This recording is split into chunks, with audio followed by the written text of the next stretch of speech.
I'm Senator Mark Warner from Virginia. This is Congressman Adam Kinzinger from Illinois. I want to start by thanking the Congressman for his leadership on this issue. We were briefed by the Air Force this afternoon, and while we made some headway, there are still a number of questions that remain. Three major goals that I have. One is to make sure that there is a safe spot for pilots and flight surgeons to come forward without fear of retribution to relay their experiences. The two pilots that initially came forward has now grown to over 9, and we're continuing to hear from other folks along the way. Second is to make sure that the Air Force has all the assets it needs from NASA, Navy, other assets to find out the cause of this problem. And the deeper we dig, the more uncertain I am that we found the root cause yet.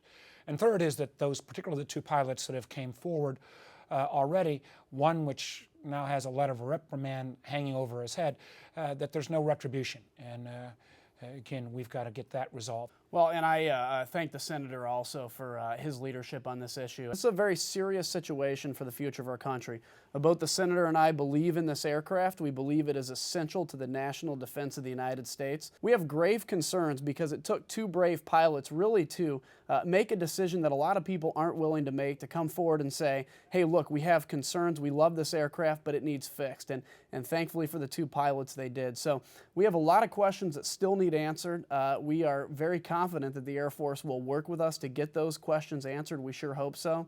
And just as importantly, we want to make sure that the pilots understand that they can talk about their concerns. They don't have to worry about retribution. And I think a great first step to that would be to see the pending action against Captain Josh Wilson be terminated and he be allowed to not fly or fly based on his decision. I think we've got their attention.